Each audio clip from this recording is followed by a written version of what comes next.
जब नीतीश जी एक ओर से दूसरे ओर जाते थे तो उन्हें पलटू चाचा कहा जाता था, लेकिन वही सुप्रीम कोर्ट जब अपने ही बातों से मुकर जाता है तो उसे कहते हैं कि सुप्रीम कोर्ट ने जुडिशियल रिव्यू किया है। जब कोई छोटा व्यक्ति अगर चोरी करे तो उसे चोरी कहते हैं, लेकिन अगर कोई बड़ा व्यक्ति चोरी करे तो उसे चोरी नहीं, उसे कानून के नज़रों में अच्छा बोल दिया जाता है, उस पर कानून बना दिया जाता है। जैसे हम लोगों ने पीछे देखा था कि इलेक्ट्रल बॉन्ड के नाम पे सरकार बहुत सारा मतलब चंदा धंधा वाला काम की, बाद में सुप्रीम कोर्ट ने उसे अनकॉन्स्टिट्यूशनल करार दिया। बहुत सारे केसों में सुप्रीम कोर्ट भी कुछ बातें बोलकर बाद में उसको ऐसा लगता है कि नहीं, हमने वो जो बोला है वो सही नहीं है, तो वो भी अपने बात से पलट जाता है, मतलब उसको जुडिशियल रिव्यू बोलते हैं।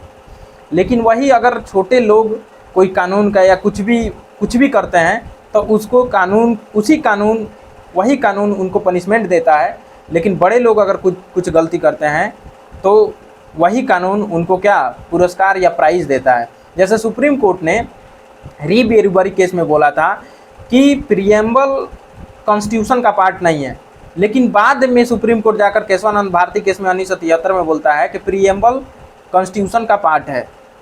ठीक उसी प्रकार गोलकनाथ केस में सुप्रीम कोर्ट बोलता है कि फंडामेंटल राइट को अमेंड नहीं किया जा सकता है, मतलब फंडामेंटल राइट में बदलाव नहीं किया जा सकता है। फिर 1973 में सुप्रीम कोर्ट बोलता है कि फंडामेंटल राइट में बदलाव किया जा सकता है।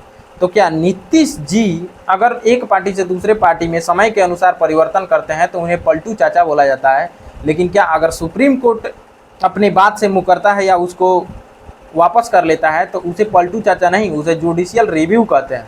ठीक है, अगर हम लोग बिना बताए अगर मोटी रकम कहीं से लेते हैं किसी दूसरे देश से तो वो इलीगल प्रैक्टिस हो जाएगा, लेकिन अगर गवर्नमेंट लेती है लोगों से चंदा या किसी बड़ी बड़ी कंपनियों से तो उसे जस्टिफाई करके एक कानून ला दिया जाता है, इलेक्ट्रल बॉन्ड।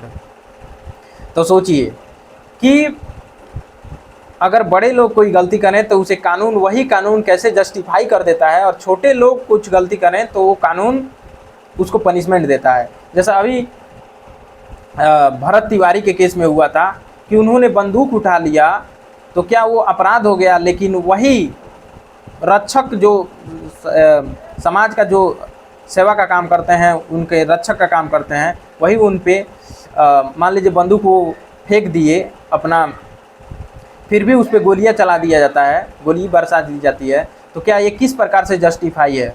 बंदूक मानते हैं कि बंदूक रखना बिना लाइसेंस के वो आर्म्स एक्ट का उल्लंघन है, तो क्या आर्म्स कोर्ट उसके लिए कोर्ट है कि नहीं? कोर्ट है सज़ा देने के लिए। ठीक है, ये नहीं कि अगर कोई बंदूक उठा लिया तो भाई आप पे बंदूक तान दिया फिर भी आपको मारने का राइट है ही नहीं। ठीक है, जब तक कि ऐसा प्रतीत ना हो फिर भी ठीक है, बंदूक तान देने पे पुलिस के पास एक है कि हाँ मुझे लगा कि वो मुझे मार देगा तो अपने सेल्फ डिफेंस में उसको मार दिए। लेकिन जब वो व्यक्ति बंदूक फेंक देता है तब उस पर गोली चलाया जाता है, तो ये तो अनजस्टिफाई है।